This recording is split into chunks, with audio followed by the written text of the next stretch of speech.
Chad Seacrest. I've been floating for probably about 6 years now, pretty regularly, once a week, usually on Saturdays.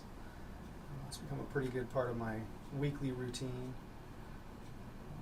Even go through withdrawals to a degree if I miss it for a couple weeks in a row. So I've become very used to it. So, did you ever practice any kind of meditation or anything like that prior to floating? Yeah, especially in my 20s, I did quite a bit of, not super disciplined, but yeah, some regular meditation. Not as much as I've gotten older in terms of like formal meditation. So I think the main reason that I like coming and floating in the tank is just the environment is completely unique.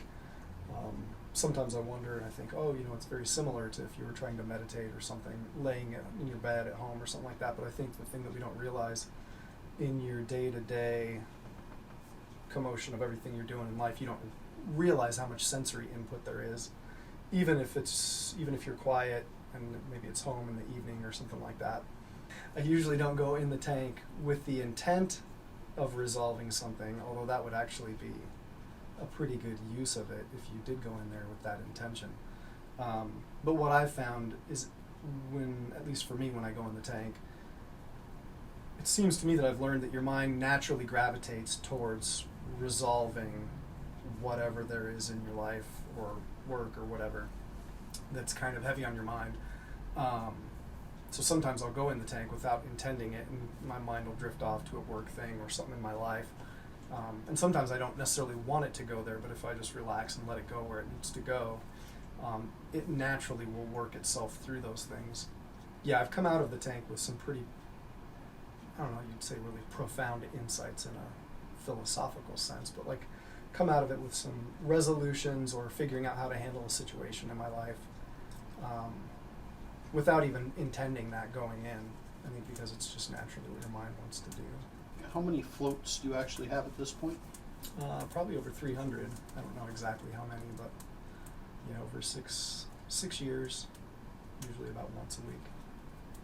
I think I heard of floating again, and specifically Soothing Solutions from the early days of the Joe Rogan podcast is what reminded me of it. And then having done it before, it kind of just clicked again, and I was like, oh yeah, I should do that thing again. That was pretty cool. If somebody hadn't ever spent time alone with their own thoughts or something like that, it could be intimidating. But if you've ever done that, or especially if you've ever done any meditation or anything like that, or even just relaxation exercises or something like that, like the tank's very good for that.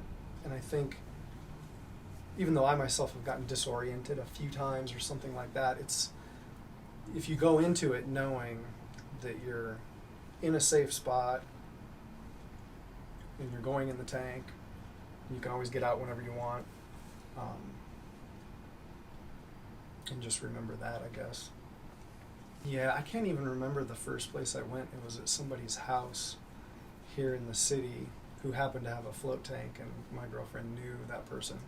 And then I found Soothing Solutions, like I said, I think through the Joe Rogan podcast, plus it was the closest one here in the valley. And when I came in, it was very comfortable. It was nice to have the orientation to kind of get you comfortable or familiar with the concepts and knowing what you're doing. Because funny enough, now I'm in such a routine of going through the motions and doing all the things you forget the first time you come. So remember the earplugs, remember your towel, and all of those. So the orientation was good, not just to kind of give you the steps to go through, but to kind of make you feel comfortable with the whole experience. And I think that's what kept me coming back, actually, was just the vibe of this place.